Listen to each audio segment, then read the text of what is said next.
So with that nonsense out of the way, let's start the new nonsense. Yuck. 3925. Hello to the freewheeling Manly Matt Dow and the pro-rogue and slightly terrorist Dave Sim. I feel a little terrorist, but I feel more pro-rogue. It's Justin Trudeau resigns, and they have their leadership contest, and Mark Carney wins, and the day before Parliament is supposed to start sitting again, the people's business, he calls an election. So we went from pro-rogue to now an election period, and we have an election coming up on April 28th to determine who is going to be the actual prime minister. And who knows, maybe at that point we could actually have Parliament sit and actually deal with the people's business. I know it sounds crazy when we can just, run around doing orders in council, which is our version of executive orders. But what the heck? Just for the nostalgia of it, let's try democracy again. You've talked about getting your first comic strip, The Beavers, into the Kitchener-Waterloo Record, including doing a year's worth of strips in advance, inked by the brilliant Jean Day. Questions for Dave. Do you still have all of the original Beavers art strips? No, I don't.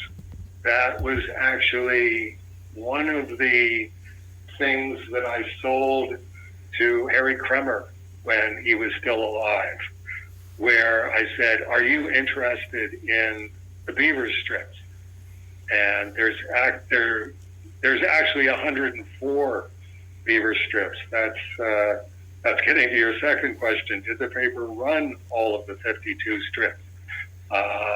Yes, they ran the 52 strips that I penciled and lettered and Jean Day inked up in Gananoque.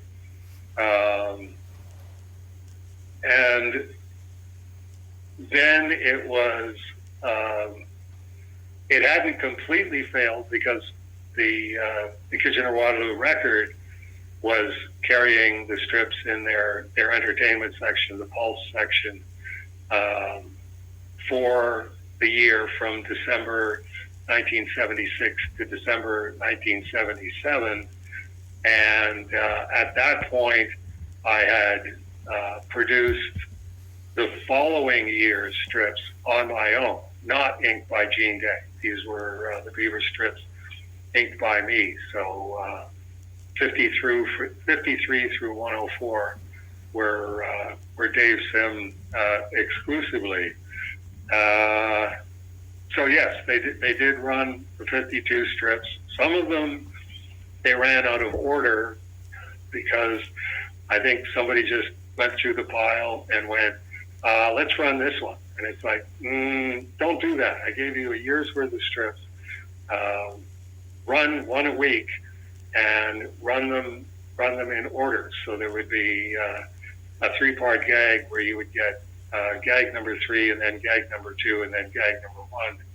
And it's like, that was another thing that pushed me in the direction of self-publishing when I glommed onto that one was it doesn't matter what you do, they always manage to find a way to screw it up because it's not their thing. It's just one of the things that they have on their plate. So they don't have your best interests at heart. They have their own perceived best interests at heart. Did John Balget think you stole his Red Beaver idea, which was the name of John Balget's column in Comic Art News and Reviews, or are all flat-tailed Canadian rodents up for grabs fiction-wise?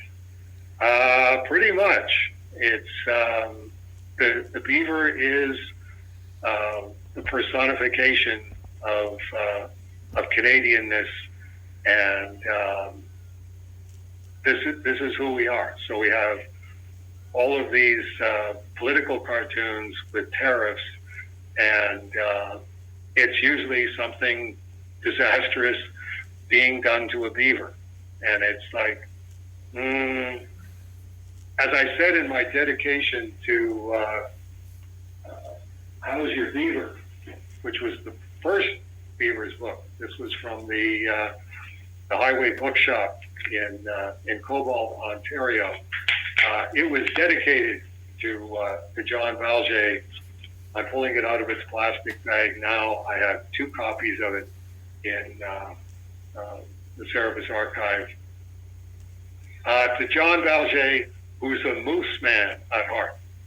And it's like, yeah, why is it always the beaver? Why don't we have moose men who say, I don't think of Canadians as beavers. I think of Canadians as moose. But that doesn't seem to happen. So any formerly wild, liberal, atheistic Dave Sim Beaver era stories are much appreciated. Okay, what can I do with that? Do you have scans of How's Your Beaver? I think there's 1 or 2 of the strips. Either they were already published on a muck before I took over, or else they were in like following service. I know I've seen them. Okay, because it's not strips. Well, I think there was a couple of scans from the book, and it may have been in following service. Now that I'm thinking about it, Okay. I'll have to look. One of the things that I was curious about was, does Margaret Liss have a copy of How's Your Beaver? Because it is the earliest publication in the Service Archive of publications from 1974. And basically what I did was I drew a beaver with a toque on his head. Actually, and I didn't put the toque on his head.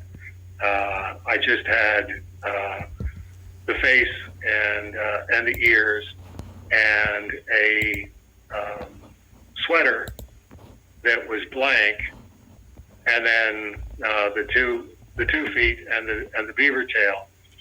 And I got it's a 45-page book. And what I did was I went to Copy Quick in town, and I took that drawing and gave it to them and got them to make 45 copies of it. And then inked the copies with the gags that are featured in it. I'm not sure if the better way to deal with this is to just leave it out back for Rolly and say, Rolly, can you scan all 45 pages and send them to Matt Dow and also send them to Mike Sewall? It's like the first page is Beaver. So it's the beaver with a toque on his head, and what's lettered on his sweater is "You Betcha." Just laugh out loud, hilarious. So I quick checked Margaret's Service Fangirl site, and she does have How's Your Beaver listed on the checklist, and when you can click on it, and it's got a copy of the cover, and then she's got a note that on Jeff Tundis's The Art of Dave Sim website, he's got a scan of the entire book, all 49. He's got 49 images. Okay. So people can be seen all the How's Your Beavers as we do this. Yay, Internet! Well, you finally did something right. It's page 2, National Symbol Beavers. And Canadian beaver, and it says on his sweater, "You betcha, eh?" Like I say, this is just laugh out loud stuff. American beaver, y'all betcha, huh? Soviet beaver, you betcha, da. Cockney beaver, you betcha, I. Franco beaver, vous betcha, n'est-ce pas? Australian beaver, I waltz with Matilda. This is the Highway Bookshop, which was a legendary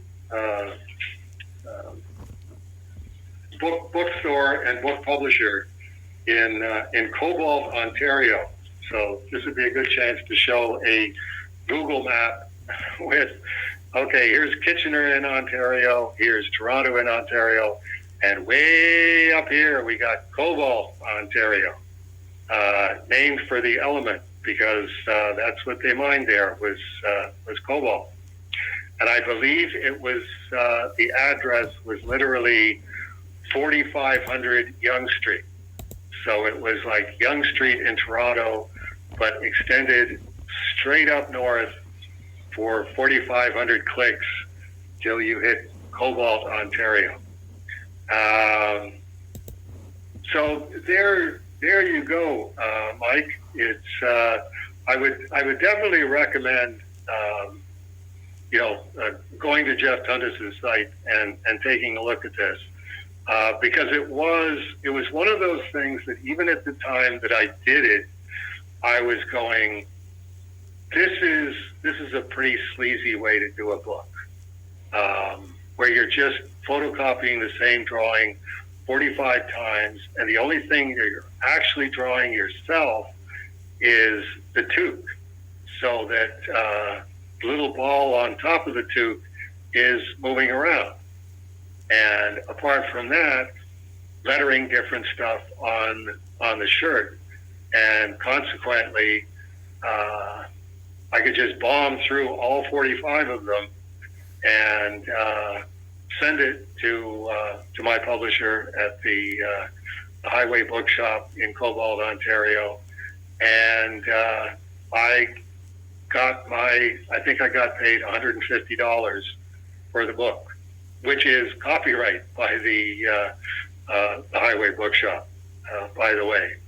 And it's like, this is your first book. You had a chance to do a cartoon book with your best foot forward, and instead of putting your best foot forward and trying to find a way to be as funny as possible and do as nice drawings as possible, trying to compete with the best of Canadian cartoonists, you just bombed through this as quickly as you could so you could go, okay, that's almost like money for nothing, and that's what I'm looking for as a career. What wasn't the Highway Bookshop's big bestseller before that? Outhouses of the North Woods, or something to that effect. Sir, you know your Highway Bookshop. Well, in wherever I had originally heard of How's Your Beaver, you had said that this was, this was where the bar was set, and I wasn't aiming much higher. Well, you ever tried to go 24 hours without a good rationalization? Hey, I'm the guy that, I drew Mickey Mouse 18 times because, darn it, Carson did something similar, and it's like, yeah, but Carson was, high art. I was, it's Steamboat Willie. Anybody can do Steamboat Willie. Not anybody, but I take your point. I take your point. Rudy Lang, who worked at Now and Then Books, or was really just one of the hangers-on that Harry Kremer had known from when he was working at the Smiles and Chuckles chocolate factory in town when that existed, and was always a close friend of Harry's. Saw How's Your Beaver and the lettering, the actually typesetting that they did at the Highway Bookshop on the beaver on the cover says, "Fine, how's yours?" And Rudy Lang sort of chuckled maliciously and went, "That could be taken a different way." And it's like, yeah, it's like, how did I get away with "How's your beaver" in 1974? Was because you would have to be already a certain amount of a degenerate to even know what other connotation there was for beaver. It wouldn't be until Priscilla Presley in the Naked Gun movie and Leslie Nielsen with "Hey, nice beaver," and she comes down off of the step ladder, and yes, she's got a stuffed beaver in her arms.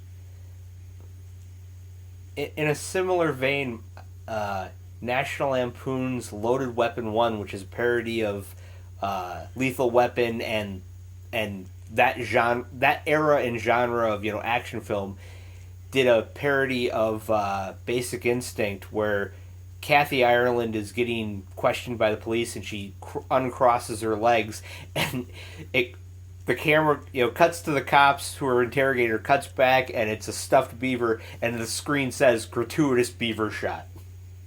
Right. We can't do those things anymore. Are we all in agreement on that now, or is it one of those? No, it's still funny. It's still funny. It's still funny. Somebody somewhere will be that's crude. That's the lowest form of humor. It's like, yeah, but it's still humor. That's right. You chuckle. You may not barrel laugh. You may not fall off your chair laughing, but you're at least gonna get a smile on your face of yeah. I mean, yeah, it's that's not funny. Well, if I already laughed, it's too late. My favorite is when somebody will say something and I will quickly chuckle and go, I really should, that's not funny. But of course it is funny because I just chuckled. Right. It's now we're just into the cover up phase, and as we all know, it's not the transaction that is the problem, or the transgression that is the problem. It's the cover up that's the problem. Don't try and cover up for that. You did laugh. You did think that it was funny, and I will say about doing the Beaver strip. That was my going at the time of that was the 50th anniversary of Peanuts.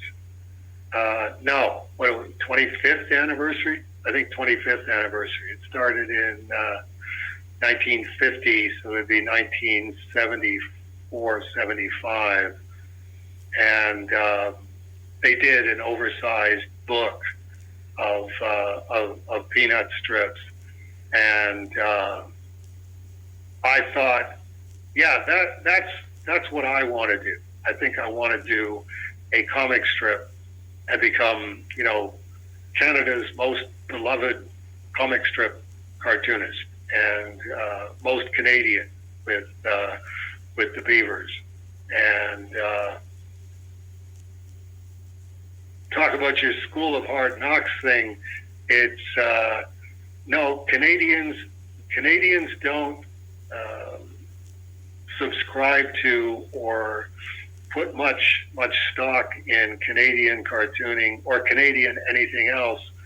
They buy American things and pretend that they're actually interested in Canadian things. The same with with all this tariffs things going on. You get a lot of this buy Canadian, put Canada first, et cetera, and it's like there are places where that just doesn't bang a gong, and one of them is comic book stores. Nobody who's been buying Spider-Man for the last 25 years is going to go, well, I've had enough of these tariffs, so I'm not buying Spider-Man anymore. I'm only buying Canadian comic books. And it's like, well, you're not going to have much of a selection to pick from, and you're sure not going to have, the whole DC and Marvel 9 yards that is what comic book stores revolve around. So it's another one of those, we're all in this together, and it's like, will you stop saying that? We're not all in this together. We all have different lives with different frames of references and different givens and different preferences. We're not the Chinese Communist Party, and we shouldn't aspire to being the Chinese Communist Party. Where we're all in this together, and if you're not in this together with everybody else, we're going to lock you up. I just had the thought of, if you were a much more unscrupulous comic book creator, if you'd put a little bit of effort into it, you could have gotten copies of old Ditko Spider-Man comics and traced them, changing the outfit slightly, and published it as Arachnid Bloke, a Canadian comic book. It's a thought. I mean, I just like the idea of, it blatantly is a ripoff of Spider-Man, but we're calling him Arachnid Bloke, and then a Canadian comic book. It's a missed opportunity. It's thoughts like that kept me out of the good schools.